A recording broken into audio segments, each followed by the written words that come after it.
Hello and welcome to today's special webinar event, Hybrid Cloud Considerations, a Veeam Trailblazer Talk. Today's event is sponsored by Veeam and produced by Actual Tech Media. My name is Scott Becker. I'm the moderator from Actual Tech Media. I'm pleased to have you all here. I do want to go through a few housekeeping items to help you get the most out of this event.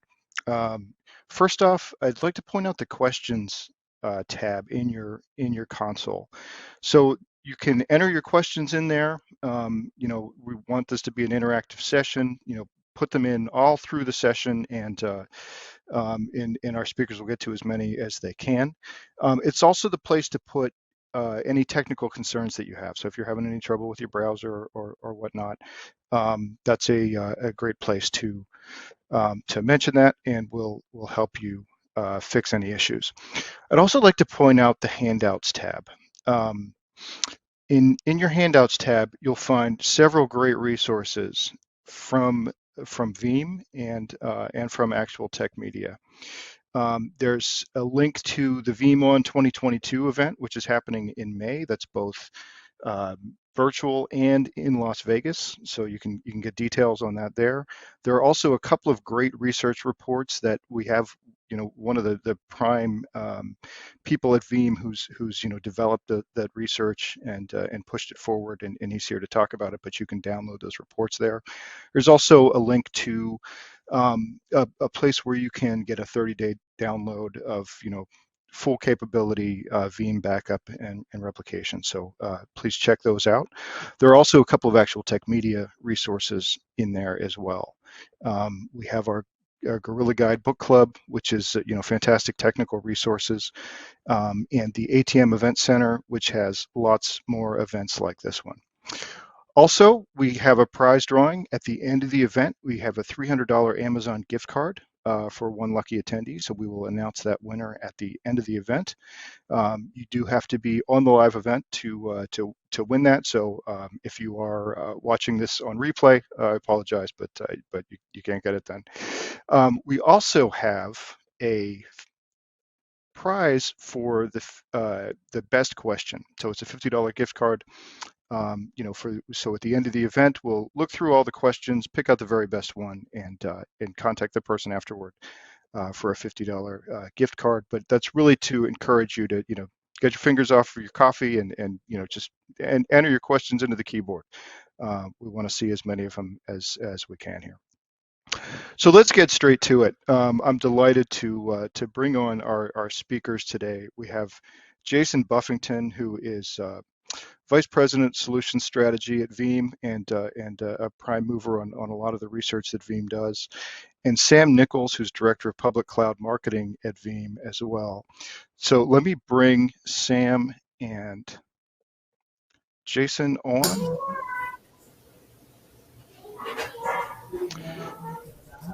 Sam and Jason, welcome. Thanks for coming on. Thanks for having us. Good afternoon. Yeah, agreed. Good afternoon. Thanks for having us, man. Yeah. So Sam, I'll turn things over to you to take it away. Yeah, for sure. Let's get this show on the road. So I believe we have a little introduction here before we do get started. So Steve already did a great job. Sorry, Scott already did a great job at introducing both Jason and I. But really the purpose behind these Trailblazer talks is to kind of do a double or even a triple click down into some of the kind of big trends that we're seeing in the market. And hybrid cloud is certainly not a new trend, but it has been changing very, very rapidly, especially over the last couple of years. So that's the whole purpose behind this Trailblazer talk today. We really just want to take a look at some of the research that Jason has published amongst his team, which is available in the handout panel, and just really provide you some insights. It is really important to us that we keep this as interactive as possible as well. So not only are you kind of lured in with a $50 gift card for the best question, but again, Jason and I just want to keep this as interactive as possible, make sure that you guys are getting from this webinar presentation what you need. Jason, any welcome words from you before we get started? No, I just really excited to share the data, talk about what it means. I've been an industry analyst in a past life when all I did was look at data, and back then Veeam and Cohesity and Rubrik and Commvault and Dell and Veritas were all my clients, and so it's been kind of fun to dust that off a little bit and help run some research that you can only get from Veeam. It is independent research. We'll talk about that as we go through, but looking forward to the day. Absolutely. So one of those reports, and one of the ones that we'll be digging into today, is the 2022 Data Protection Trends Report. It's very youthful. I think, what, Jason, a little over a month old now? Yeah, published on February 22nd, so about 6 weeks old. So this is actually the largest independent research project of its kind. So a company called Vance and Bourne actually went out and did the research. So this is not Veeam customers. This is not a Veeam bias. This is 3,400 individual organizations from 28 different countries around the world, just looking at what are the drivers around IT modernization, around adoption of cloud. We're going to talk about some of those data points today. And then certainly what are the data protection ramifications of each one of those. I think the report itself is actually available to download from today's event. Certainly if other folks need to download it later, or you're watching this after the fact, you can check out VEE.am/DPR22. It's on the bottom of the screen, and get access to more resources, including some blogs, some videos, some short form written assets, etc. So Sam, you ready to get in? Yeah, absolutely. All right. So I'll this let you is move actually the slides. yeah, take your finger off the mouse. All right. So let's kind of go into it. So this actually is not the 3,400 responses that we talked about earlier. This is actually 8,000 organizations from 3 different survey instruments over 3 different years. And let me explain what I mean by that. This report that Veeam leverages the data from Vance and Bourne on and publishes every year, we've been doing this for the last couple of years. So in 2020, we asked organizations what percentage of their servers, their production infrastructure, was physical. You see that on the left, virtual machines in the data center on the right, on the middle, and then cloud hosted, either hyperscale or MSP on the right hand side. So we asked about what it was in 2020 and what they thought it was going to be 2 years later. A year goes by. We asked in 21 about what it is and what they think it's going to be in 23. This year we asked about 22 and what they think is going to be in 24. So you interleave all that data together and you get 3 really interesting shapes that kind of come out of that. Let me kind of walk you through a couple trends, and then Sam, I'd like to hear your viewpoints on that. You know, the first trend we look at is that when you the 2020 data was actually taken pre-COVID, whereas the 2021 and beyond data was actually taken post-COVID. And so certainly we've talked a lot, and the industry has mentioned many times that that for any IT modernization effort in 2020 that was based on go into the data center and rack this gear, that was a non-starter in 2020, right? However, any project that was accelerated migration to a cloud, right? The IT pros couldn't get in the data center, didn't have kit on the docks if you wanted to, but you could do this in your pajamas in your living room when we were first figuring out what work from home was going to look like, right? And so you saw that rapid adoption, you saw that decline, and we see that first meta trend on that adoption from there. But take a look at the rest of the data sets, though, because I do think this tells the shape of the data. Looking at 8,000 data points really does tell 3 very clean, consistent stories. First one is physical data centers, and in fact, physical servers within the data center are not going away. Right, it's diluting, right? So you can see that it's like that gradual final decline of an airplane coming in for landing. It's not going to zero, though, right? There are still business reasons why you still want to run some NAS platforms and some purpose-built physical platforms on premise in your data center today. When we look at virtualized infrastructure is relatively flat. Right, and that's about 24% of production servers are going to be virtual, plus or minus 1 over that whole 4-year curve. And then lastly, certainly I think the thing we want to talk about mostly today is where cloud hosted is taking the bloom that comes off of that. 2 things that are interesting here. Certainly one is that in 2022, that's 49%. By 2023, that's 52%. So you're breaking that halfway mark, right? So by next year, over half of most environments' production servers will be cloud hosted as opposed to on-prem. So I love the fact we're hitting that inflection point. But then similarly recognizing that roughly what you should assume is about half of the workloads will be cloud hosted, half of the workloads will be on-prem. And oh, by the way, within the on-prem, it's going to be half physical and half virtual. That's just how things are laying out. And I think that's why we should be thinking about hybrid not as a mid or migration state, but as something that is the end state that we should be expecting based on the needs of the business moving forward. Sam, what did you see when we were talking through this?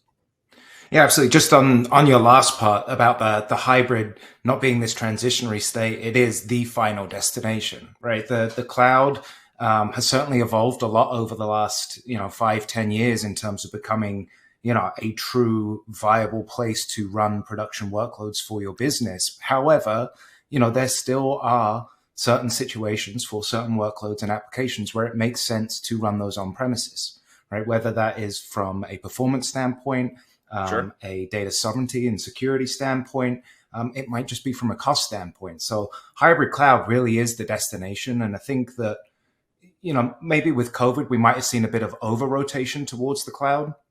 I've spoken to customers that have certainly used Veeam on premises, and they proactively migrated each and every single thing that they had on premises into the cloud. I think that we will start to see the benefits of the cloud for some of those workloads, but maybe not for others, and they'll start to bring them back. And ultimately, we'll reach this equilibrium, which we're kind of already seeing on this slide here. Hybrid cloud is very much a reality. Yeah.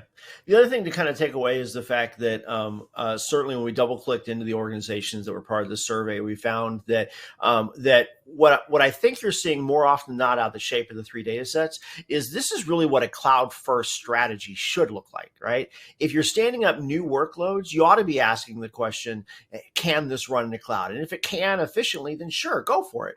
But we also happen to know that for most organizations, they're not decommissioning old workloads at nearly the same rate as they're adding new workloads in the environment, which is why we see that it's not necessarily a migration story, it's a dilution story, where as you increase the number of workloads that are cloud hosted, it dilutes the percentage of workloads that are still running physical and virtual on-prem.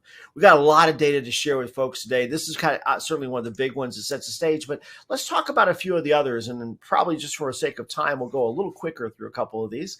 But one of the interesting questions that was new in the data protection report for this year in 2022 is, for as long as I've been in this business, and by the way, I have been in the data protection and IT space for 32 years. It's the only thing I've done since getting out of school. And one of those terms that just keeps getting tossed around quite a bit is the idea of enterprise backup. So we wanted to ask customers and prospects, what does enterprise backup actually mean? Now, on a lot of these charts, what you're going to see is that there's long lines off to the right, and that means you could choose all that apply.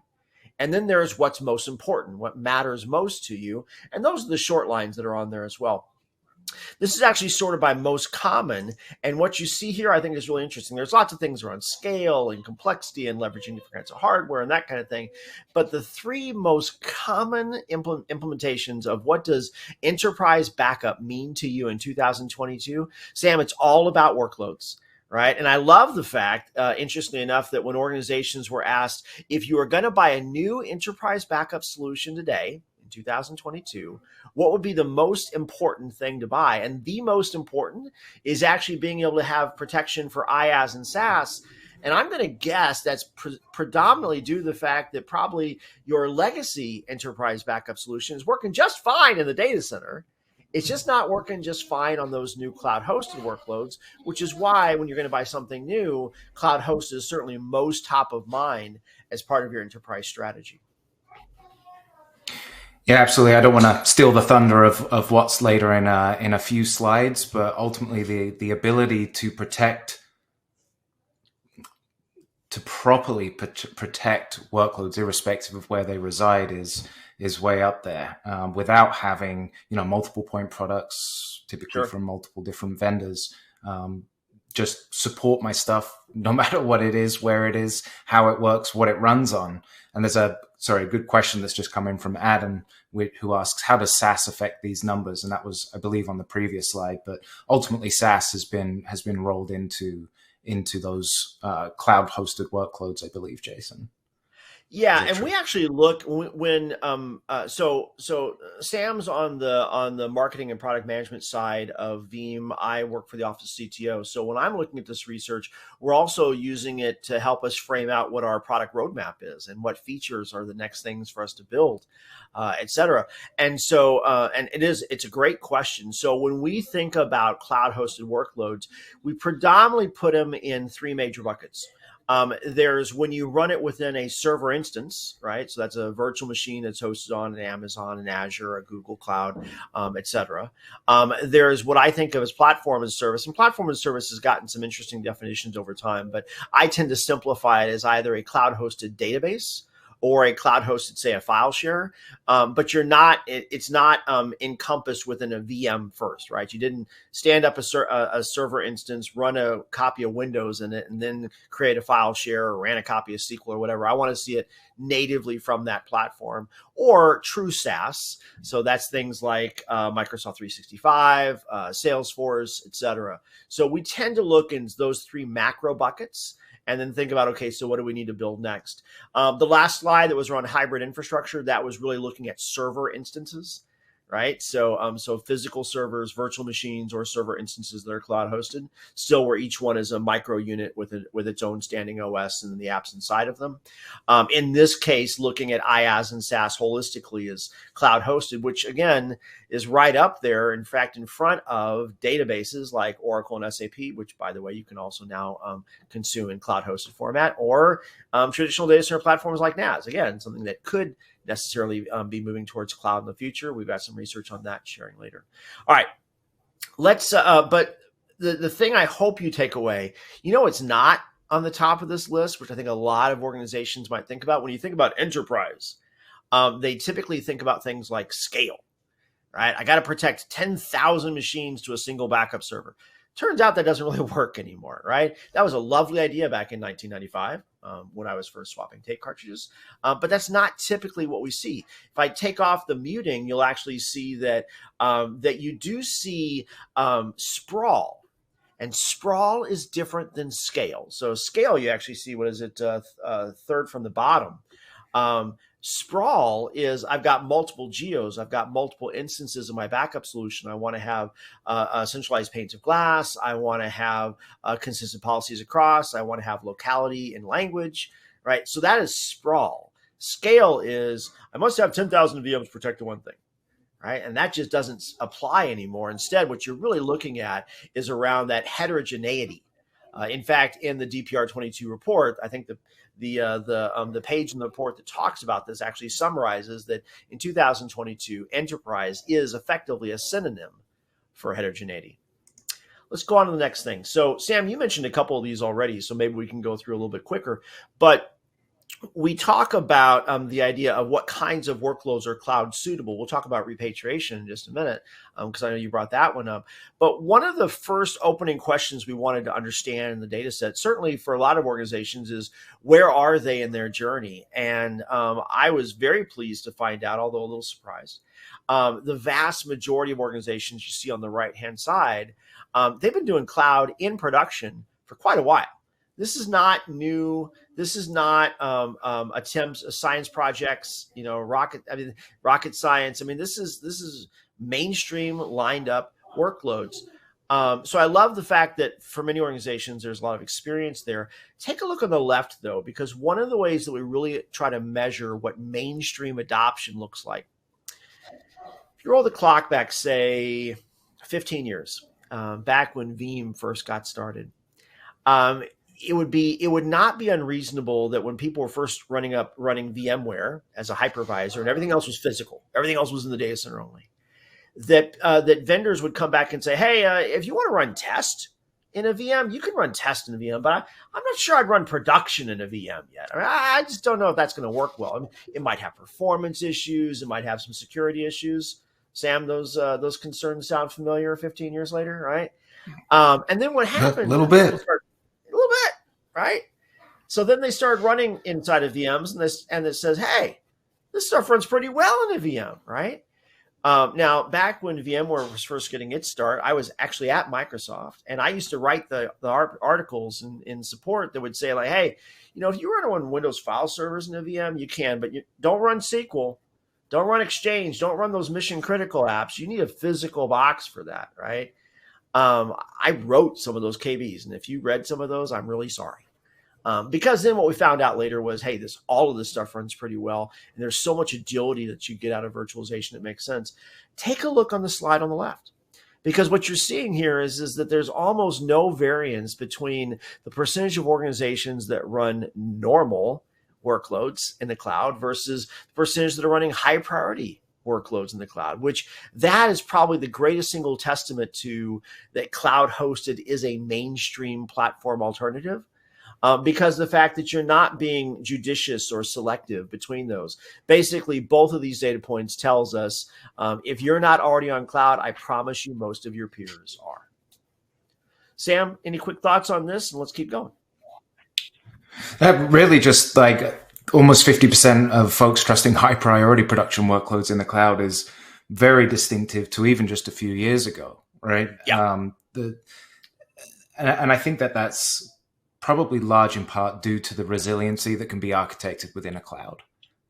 You can build out a single VM in, let's say, Microsoft Azure and achieve, I believe they say 95% uptime. But if you start to architect across, paired regions and you start to talk 5 or 11 nines of availability, that's where you start to. That is ridiculously difficult to achieve on premises. And I think that those kind of resiliency numbers are really why a number of high priority production workloads are running there, because that fail safe is there. It's built in. Do you have to pay for it? Absolutely. But it is a high priority mission critical workload. But that's the only interesting one that I would take away from this on top of what you had said. Yeah.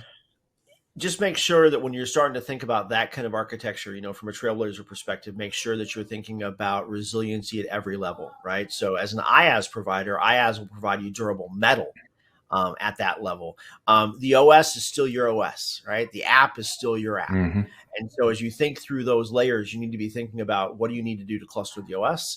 What do you need to provide durability of the app as well? Because a bad Windows patch will bring down a VM in Azure or Amazon just as quickly as it'll bring down a physical or virtual machine in your environment.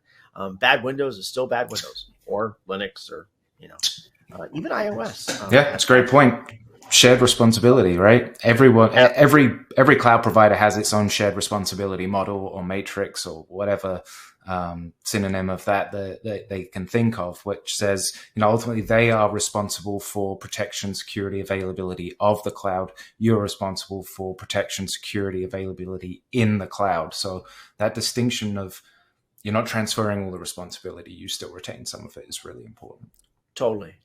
One of the other areas, though, we're talking about resiliency, though, is there's that little bitty wedge right in the very center of that slide, which probably is at least making a mention of, and then we'll go on. And that is looking at using the cloud as your disaster recovery site, right? So if your primary site, physical, virtual, maybe cloud hosted in some other region, zone, or hyperscale, whatever that happens to be, right? If it's underwater, if it's totally abandoned, if it's ransomware encrypted, whatever the pain point is, knowing that you have secondary infrastructure that's available on demand when you need it, and yet powered down and not consuming resources and costs when you don't need it, actually, I think makes the idea of using cloud hosted infrastructure for IaaS as your disaster recovery site a really interesting proposition. Now, I will temper that with, I think there's really two things that really make cloud hosted DR successful. One of them is having that elastic infrastructure on demand. The other is expertise, right? BCDR expertise is not a common acumen, even among backup admins. And so the idea, that's where we see things like BAS and DRAS and managed service providers, and then certainly also BCDR specific specialists and consultants who can come in and say, okay, we're going to rehost your stuff into a cloud, some cloud, the cloud, whatever you want to call that. It does require some expertise that goes along with that, but don't minimize the fact that for 1 in 5 organizations, their DR side is no longer the other data center that's on the other coast or in another continent, but instead is elastic, on demand, and just like those production nines that Sam was talking about, is going to be there when you need it. because of the durability and native resiliency of IaaS infrastructure. Okay, let's. This disaster recovery talk track is pretty good for a question that comes from, I'm sorry if I butcher your name, but Georgiadis, who, yeah, he's basically asking, what is Veeam currently doing to achieve 100% integration in a hybrid infrastructure with regards to having that DR site for replication and thus replicating and turning virtual machines on in both the cloud and on premises? So high-level response to that is there are many options that Veeam offers when it comes to disaster recovery in the cloud. Jason touched on a great one, which is DRaaS, which a number of our cloud service provider partners, not only having that secondary infrastructure, but also the expertise that Jason was mentioning, is a big opportunity there. But then from a technological perspective, support for VMware Cloud on AWS, Google or VMware Cloud, Google Engine or Google VMware Cloud Engine, and the same for Azure. So you have the ability to replicate between on-premises and the cloud, the VMware Cloud there. We have Veeam Cloud Connect. We have other technologies which aren't necessarily replication, like direct restore to AWS or Azure, but just being able to utilize the cloud as a recovery target for backups. There are many opportunities for DR in the cloud with Veeam. Yeah, I think you covered almost all of them. I mean, when you think about any kind of disaster recovery scenario, there's a couple things you have to first think through. One is how are you going to effectively have that survivable data in the secondary instance, right? In our case, we can do that through either backup, through replication, transportable snapshots work. If you're using something like a NetApp type scenario, all of our secondary repositories are self-describing. So as an example, when I store a copy in what we call cloud tier, where I'm supplementing, say, Azure Blob Storage or Amazon S3 as a repository to my otherwise on-premise solution, I could put the primary data center on fire, underwater, encrypted, whatever, and that secondary repository that's cloud hosted is completely self-describing. I can bring up a brand new virgin copy of Veeam backup and replication, mount to that S3 bucket or Azure Blob Store, and immediately be able to start recovering data. So that's one step, is make sure the data is survivable and self-describing. The second step is making that reinstantiatable by transforming it between whatever the host platform was and where it's going to wake up at. Right. So this is no different than the concept that many of us in IT have done around P to V, physical to virtual, but now we're going to go P to C or V to C. So it went down in a physical data center, and I'm going to wake it back up within a cloud host. We have really accelerated that with what we call instant recovery. So you can take a physical or virtual machine that you protected on-prem and then instant recover that to Amazon, instant recover that to Azure and get that over. The last pieces in that equation is around orchestration and workflow to do that over, to accelerate or actually just shrink the time between crisis and remediation. And then also combine that with expertise, because real BCDR requires competencies. And so for that, we have a competency for disaster recovery with our VASPs, accredited service professionals, as well as VCSPs, which are cloud service providers that have a BCDR acumen. So lots of different ways along that journey. Find me on Twitter as JBuff, and I can go through a few more of the options along the way. All right. We've talked a little bit about repatriation, and look, DR comes up again. So let's talk about where that goes. Remember, one of the things we talked about earlier was the fact that for a large amount of organizations, it's not migration, right? As I said, I've been in this for 3 decades. When I first started, I was moving workloads from mid-range and mainframes onto NetWare. And the idea was, when my project was over, was you kind of turned off that mid-range box and you were just NetWare. And then I'd come back to those same environments 5 or 6 years later, and I was decommissioning the NetWare and bring it up on Windows. And the idea was, when I left, there'd be no more NetWare. It'd all be in Windows. Same thing with virtualization. A lot of us drank the Kool-Aid early on that said, hey, all physical servers are going away. Everything's going to be in a VM, right? 15 years later, still hadn't happened. Still shouldn't happen. So what you're looking on that left-hand side, when organizations were asked, this is actually about 2020 going into 2021, organizations were asked, hey, for all that stuff that you powered up in the cloud, where did it come from? And it turns out only 62%, 3 out of 5 workloads actually were migrated from a data center instance. right? 30% of physical servers decommissioned, moved into cloud-hosted instances. 32% bottom of that pie wedge, so roughly a third, was a VM on-prem, now is cloud-hosted. 38%. 2 out of 5 workloads were not migrated from anywhere. They were, hey, I need to stand up a new platform. I'm embracing a cloud first strategy, going to stand it up in the cloud. So I love the fact that, again, this again takes us back to that first data point around, this is around a dilution scenario. This is about cloud first as a strategy. It's not about the data center is dying. The other part of that, let me flip that conversation around, when organizations were asked about what the fancy term is repatriation. It means, did you ever put something up in the cloud and then decide, maybe want to bring it back on-prem after all, right? Now, in 2021, 3 out of 5 organizations said, no, I'm good. Once it's up in the cloud, I'm happy. That's 58%, on that far right-hand edge. Of the 42%, 2 out of 5 organizations says, no, I brought it back, right? I love the fact that there's lots of different reasons why you bring it back. In some cases, and Sam, I know this is an area that you live in every day, dev might have decided to stand it up originally in the cloud because it was cheap and dev doesn't have their own physical resources, but it was always in plan that by the time it went physical, it would come on-prem.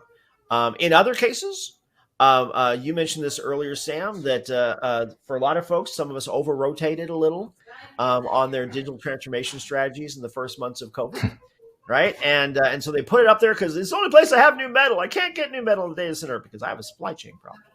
Right. But then once I solve my supply chain problem, there's still stuff I like having in the data center. Locality wise, IT responsiveness wise, geo sovereignty wise, regulatory compliance wise. There's lots of reasons why you might still need to bring that back after all. And then I love the fact that 7% of folks said, you know what, we failed over. It was never our plan to go over. That was our baby donut spare tire, and afterwards we're going to bring it back in. So I love the fact that we should be thinking more about the fluidity of where workloads go compared for the likes of the business, and not just the cloud is wonderful in all cases and everything should go there eventually. Right? That's not what we're seeing here along the way. Stan, what are your thoughts?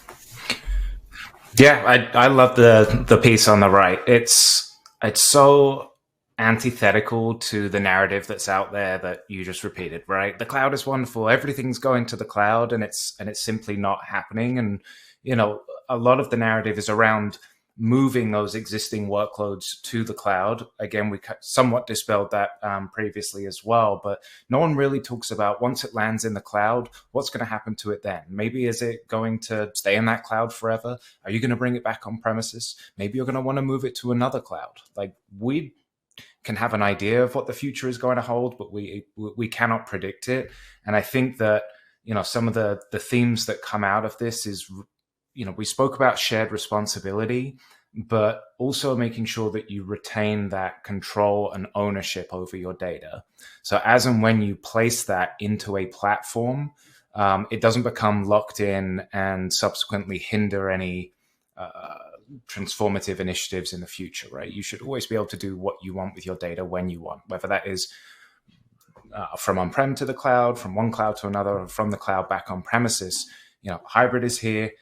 That's an absolute possibility and likelihood. And the great example that I like to use is Box, right? Before Box went public, they were, pretty much 100% running on AWS. And as and when they were going public, it's just like, we've got to get this cloud spend under control. And a lot of things that were developed and run in production in the cloud eventually came to an on-premises data center from a cost perspective, right? Again, the cloud has the promise of being very, very cost effective, and it absolutely is. But there are just certain scenarios where it just doesn't make sense. Right? Yeah. Roll the conversation back 10 years, right? 10 years ago when the cloud was a little bit more nascent, right? Even then, most organizations had, let's talk about file servers. If you have one server in your physical building, it's probably a file server, right? That's where everybody's home directories are. It's where you share stuff. It's why you had a server to begin with, right? 10 years ago. Even if you just think about file serving as a workload, 10 years ago, you still had at least 4 options, right? You had physical Windows or Linux boxes, right? You could run Windows or Linux, same OS, but run it in a VMware VM. You could run a Windows or Linux VM inside of a Hyper-V VM. Or you could buy a NAS filer, a purpose-built box who just offered file shares, right? And what would happen is that for something as simple as that, hey, you know what? Actually, I think I want to run it over here. And another year or two comes along. I've got different backup solutions. I got a new CTO or CIO. No, I need to run it over here. And so again, it became around the what makes sense to offer this based on the needs of the business, based on the needs of TCO ROI. And that was file servers 10 years ago. I think what folks need to think about is we need to think about multi and hybrid cloud simply being just a variety of platforms where you want to run that on. And you're still making those same choices. What do the users need? What are the capabilities offered by each of those file shares, databases, applications, whatever, right? What are my requirements for regulatory compliance and sovereignty where the data has to go? How do I need to back that up? And then lastly, but firstly, what's the economic impacts of those choices? Right, but you should just be thinking about multi and hybrid as just another set of platforms to move data to based on the needs of the business. All right, you've talked a lot about what does it mean to whose priority is it? How should we be backing that up? This is actually one of the more interesting questions that was asked in the survey, looking at who is backing up the cloud. Right. And so in this case, there's actually two different questions that goes on. By the way, one of the fun parts about this particular research project, and I encourage folks, if you're thinking about hybrid as an architecture, download the Cloud Protection Trends 2021 report. I believe that's one of the PDFs that's available in the after event assets folder. But in this particular report, one of the things that we did was we asked Vanson Bourne, the survey company, ask the same questions, but ask it to folks whose primary job is IaaS and ask it to folks whose primary job is backup. We did the same questions, by the way, for SaaS versus backup as well, because we wanted to understand, do they agree? Right? I remember, Sam, many years ago, you'd have like the database admins, like the Oracle folks, the DBAs, they'd say like, not my job. Someone else backs it up. Right. And then the backup folks would say, yeah, but you don't let me because our man is hard. Right. And you're pointing fingers at each other. And then you wonder why, when the Oracle server went down, no one had a good backup because they were pointing fingers at the other guys. The other situation also happens a lot too, where the Oracle DBA says, I don't trust the backup admins. I'm going to RMAN and dump everything to my really expensive storage. Okay. And then the backup folks would say like, yeah, that's not really a backup. Besides, the DBAs, they only keep stuff for 90 days because what they only really care about is they have a bad import and they want to be able to roll it back. Right. And so really looking at those dynamics of the platform owner versus those responsible for backup and long-term retention has been interesting. And I am very pleased to tell you that in this particular instance, when we talk about IaaS, and again, I think it's because of how mainstream IaaS is in 2021 and 22, that actually both folks agree that when you look on how these two lines look on the left-hand side, this is the strategy component. Strategy really ought to be defined by central IT, where you're not thinking per platform and you're not thinking per role. Central IT is responsible for everything. They define that strategy. I love the cloud team as part of that conversation along the way. I love that even though backup admins are only defining the strategy a third of the time, again, they agree all along that curve. I love the fact that when you look on the right-hand side of the slide, so the left-hand side is who's making the strategy. How long are we going to hold data? Where should the secondary data be? What regulations are we required to fulfill against, regardless of platform? Right? I love that on the left. But then on the right, let's look at who the specialists are that are actually clicking that box. And in this case, more often than not, the same folks that are backing up the on-prem infrastructure is also backing up the cloud hosted infrastructure about 2/3 of the time. And about 1/3 of the time, it's the folks that are responsible for managing the cloud. They're managing their own backups. Sam, I think on our next slide, we're going to talk about the choice of tools that folks use. But what were your thoughts when you see how well the groups are aligned? Because this is relatively new for a lot of folks. Yeah, I mean, it's fantastic that the groups are aligned because it helps eliminate one of the big problems that you were talking about earlier, which is retention policy gaps. Thinking something's protected when it actually isn't. So that fire drill, when something goes down in IaaS and they're picking up the phone and calling the infrastructure admin, like, I need this backup, it's not really happening. I can't do as a good an impression as you do, Jason, but your impressions are great. So it's great that we do see that. What I don't want to say worries me, but just one thing that I think about is the people that are responsible for not only managing, cloud hosting, but also backing up the cloud. Their expertise isn't necessarily data protection, and it's the idea of almost like a common policy model where is everything protected correctly and is everything being retained correctly, whether that is, internally enforced, externally mandated, whatever it might be. When you do have someone who lives and breathes data protection day in, day out, they're very in tune with how things should be protected, stored, retained, and ultimately deleted. Does that happen with, the IaaS admin, the IaaS architect? I don't know, but that's just one of the things that I do think about here. Sam, I think you said it perfectly, and it certainly is a problem that the industry has suffered with for a lot of years. When it depends on the term I use for this is pedigree, right? When you think about in the case of IaaS, and it's different for PaaS and SaaS, by the way. When you think about IaaS, most of the folks that are running cloud-hosted infrastructure today, like EC2 instances, Azure hosting, et cetera, most of those folks, they have the same pedigree. They are the same folks that 5 years ago might have been the virtualization admins, and then 10 years ago were the system admins. They understand what raised floor should look like. They're just now embracing a cloudy raised floor as opposed to the raised floor. So they know things like you need role-based access. They know you need things like firewalls. They know you need to back stuff up, right? So I love that. Your point is spot on. When we look at things like Microsoft 365 admin or Salesforce admins, those roles, especially Salesforce, by the way, will historically come from, hey, I used to be a Salesforce user, and then I became the Salesforce lead in my department, and now I run Salesforce because I have a credit card and I'm really experienced. And I don't mean to minimize that, but what I'm saying is that many times those newer roles come from the functional disciplines. They don't come from a long-standing data center IT pedigree. So they think about, and I made fun of the Oracle DBAs earlier, the Oracle DBA usually doesn't care about anything more than 30, 60, 90, 180 days of rollback, because their whole focus is does the app and the database have integrity? The problem is that if you work for a publicly traded company, you have a 7-year retention mandate on a certain amount of a subset of your data. Doesn't matter whether you're running on services or servers. If your data has a 7-year mandate, you have a 7-year mandate.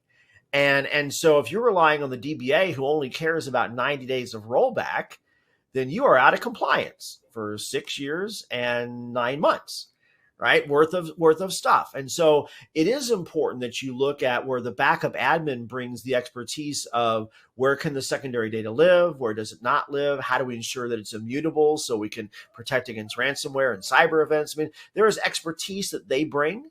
And then there is the expertise of how does that cloud infrastructure work? How does that database need to perform?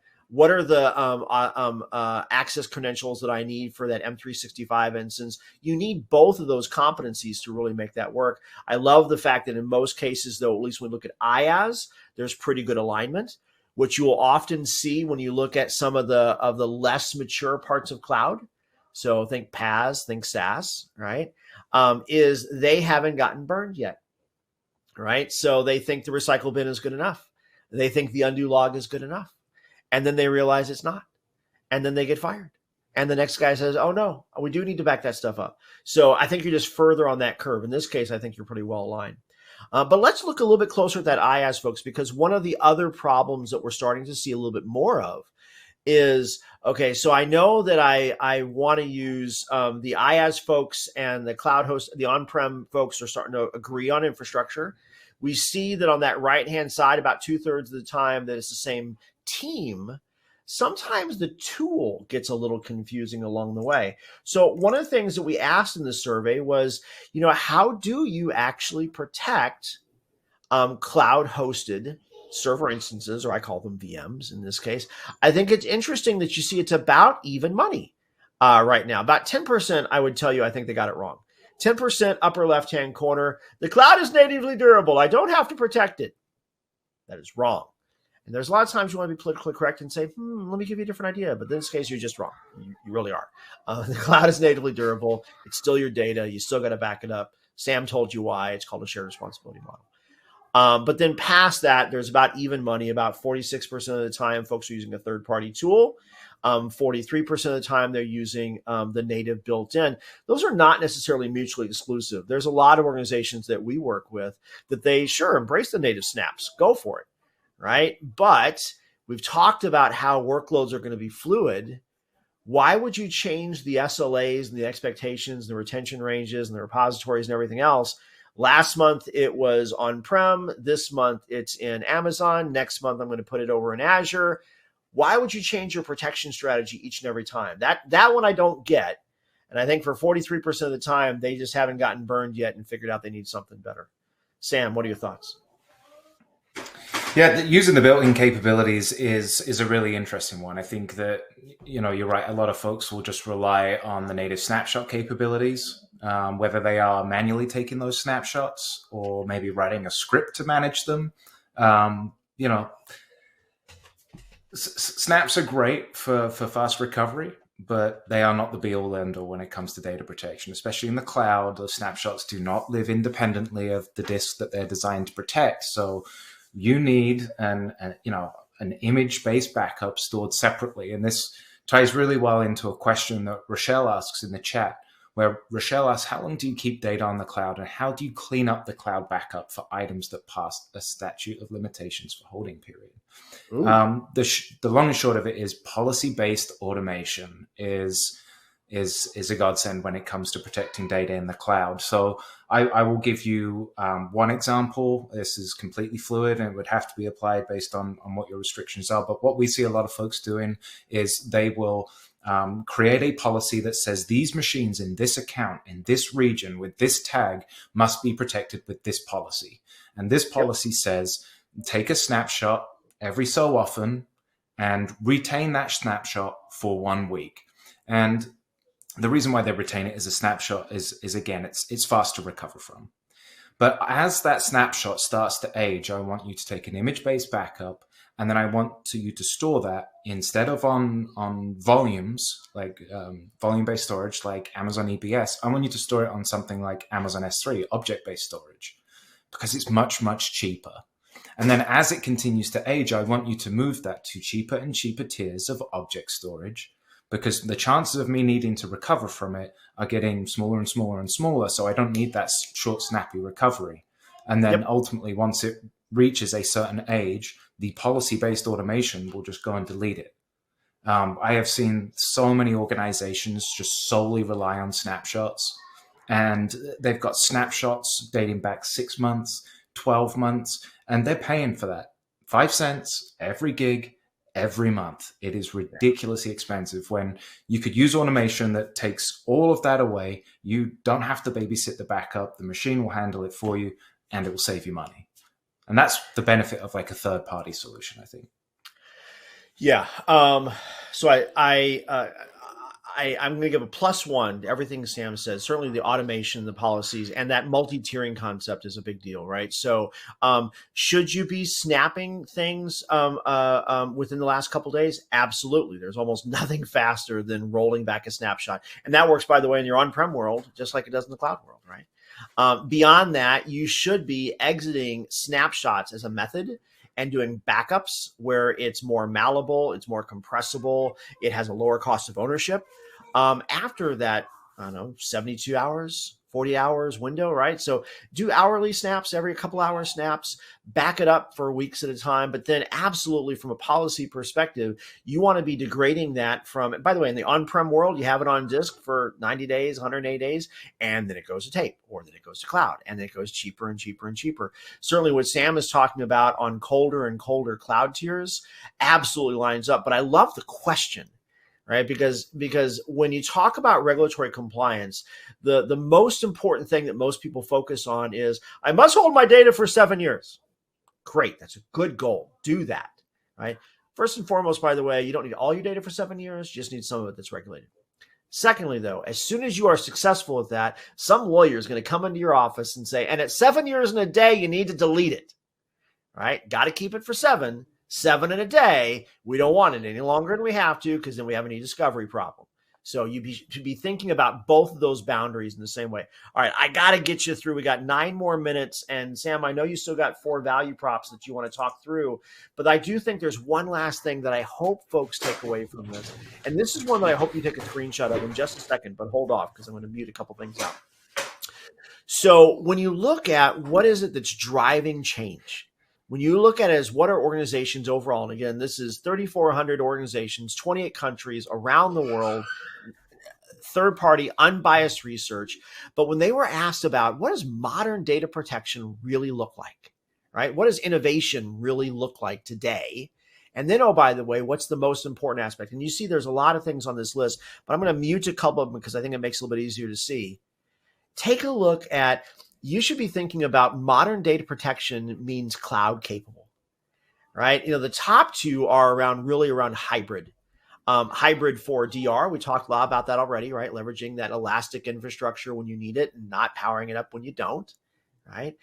We talked in a lot of detail about that second one also, the importance of standardizing protection between IaaS and SaaS. And you're not going to get that from a third-party tool, right? You're not even going to get that if you move from, say, Exchange running in a server instance in Azure to Exchange Online in Microsoft 365, right? Those don't look the same, and the utility doesn't either. But it does when you use any kind of third party that happens to treat both of those as first-class citizens, and that's kind of a short list. Okay. When you look on the bottom one, the very bottom option on that list looks at, I want to move a workload from on-prem to a cloud. It's a lovely idea. Everybody can do it, right? VMware 15 years ago, I can move a machine from a physical to a virtual. Great. Can't put it back again, but you can move it. Right? And Amazon has a utility that'll get your VM or your physical box up into EC2. And Azure has a utility that'll get it from your on-prem up into Azure hosting. And that's lovely. Can't get it back again, can't move it around. And that's where I think, honestly, a lot of folks need to look at that middle option. Dave Russell, one of the other VPs in the strategy office and CTO at Veeam, he focuses a lot on this one as well. Dave was the author of the Gartner Magic Quadrant for several years on backup. And this is one he gets passionate around differentiation, the ability to actually say, let's move workloads around based on the needs of the business. Dev wants to start it in Amazon. CFO wants to run it in production in Azure. You can do that, right? You want to run it on-prem, then you want to bring it up into a cloud. You want to dev it in a cloud and bring it back on-prem. Fluidity ought to be one of those true key differentiators and gates when you're looking at what modern data protection looks like next. All right. Now, beyond that, we've got a couple other considerations. And Sam, I'm going to let you go with the mouse. You got 6 minutes, my friend, to kind of wrap us up. Awesome. Okay. I'm going to try and get through these so we can get through some more questions as well. So I'll run through the 4. We'll get your take, Jason, then we'll go to Q&A. So the first consideration is this is for when you're choosing a data protection solution. Broad native support. What do I mean by that? I mean, choose a backup solution or a backup tool that is purpose-built for the environment that you are trying to protect. Don't try and take a square peg and fit it in a round hole. Don't try and protect everything with an agent. Use a purpose-built tool that can... Especially when you're managing thousands, right? Sometimes an agent won't even work, like RDS, PAS. You can't protect that with an agent. But by the by, use purpose-built native tooling, something that can take advantage of the native technologies, the native storage, the native security principles of that platform or environment that you're trying to protect, because ultimately it's going to give you the best in breed backup and recovery for that environment. Now, I that might seem a simplify it little to bit say it'll actually give you recoverable data. I mean, not even best of breed. It'll just give you recoverable data, right? So 15 years ago, people tried to put agents inside of VMs, and then they wondered why they couldn't get it back afterwards. Just if you want recoverable data, your solution has to take advantage of the purpose-built plumbing that's different from Amazon, different than Azure, different than 365, different than on-prem.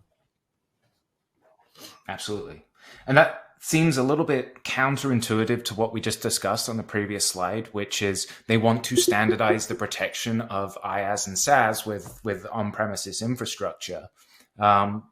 Yeah, that can result in that from a multitude of vendors. You might have, one thing for AWS, one thing for Azure, one thing for virtual on-prem, one thing for physical.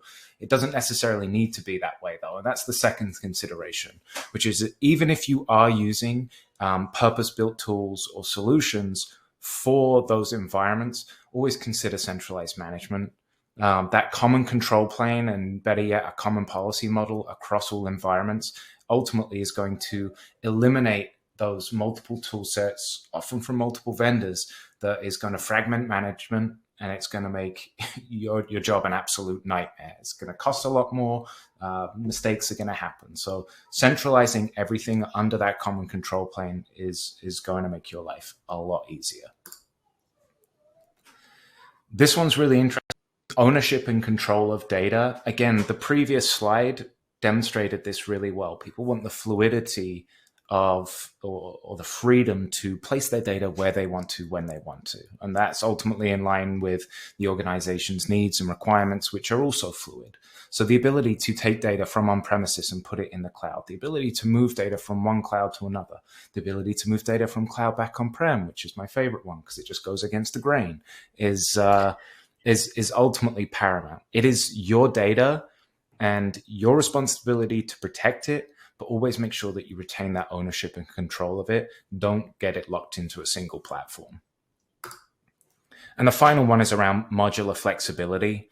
Sure, there are a number of platforms out there that have native protection capabilities that can be centrally managed, but they kind of force you into this big, monolithic, hefty, bulky, don't know what other synonyms are going to come out of my mouth, but big platform. Bad. Right? You meant bad. Bad. Okay, well, we're just gonna be blunt and straight to the point. This big bad platform, modular flexibility to be able to pick and choose the components of the platform that you need at any point in time without having to run other components that you don't need is really, really important. So those are my 4 considerations for when picking a tool set. And here's a webpage link that you can go to learn a little bit more about Veeam's take on this and how we provide all of the above. I've got 2 minutes for some questions, Jason. Has any stood out in front of you? Actually, the QA tab didn't work for me after about halfway through. So I'm going to trust you for whatever you found interesting. Otherwise, we'll go back to our host. All right, I'm going to keep going. I'm just going to spend 1 minute looking through. So Adam makes a good comment. He wonders, does the 43% of people, I believe it was on this slide, include people that believe the cloud providers are backing up their data for them when they're really not? Probably. Actually, this question doesn't. And the only reason I know that is because when we ran the survey instrument for it, there was the question immediately above it in the survey said, "Are you backing up the data?" And your options were no because it's resilient, no because the provider does it for me. I use an independent tool. I use the other. So this actually farms against that. So that is not there from that perspective. You see that a lot more in the case of like Microsoft or Salesforce around a SaaS than you would around an IaaS. The one flip on that, which I'm actually a big fan of, is when you have an MSP who's running IaaS for you in production, because then what you actually have is you have cloud hosted infrastructure that someone else is actually managing for you. They're going to run local backups as part of that value add. But it's a local backup to them, even though it's a cloudy production and a cloudy protection for you. Absolutely. And that puts us right at time. You guys have been great. There's been a ton of conversation and feedback there. If you want to reach out to Jason on Twitter, it's at jbuff. Unfortunately, I do not have social media. Actually, that's a lie. I have LinkedIn. So if you guys have any more questions or anything like that, you can find me, Samuel Nichols, on LinkedIn, as well as Jason, and we'll be happy to take any more questions that you guys have. But really appreciate you joining us today. Hope you found the content insightful, interesting, and helpful. And we look forward to seeing you on another Trailblazer talk soon. Appreciate you guys coming on. That was a great conversation, great research. And I'll also mention that we'll make available the questions that people had that you didn't get an opportunity to get to. So you can reach out offline. Thanks again. Okay, and we have one more piece of business. It's our gift card drawing. And the winner of the $300 Amazon gift card is Nelson Perez from Massachusetts. So congratulations to Nelson. We'll be in touch to get you your card. And with that, on behalf of the Actual Tech Media team, I want to thank Veeam for making this event possible. And thanks as always for attending and for all your questions during the session. That concludes today's event. Have a great rest of your day.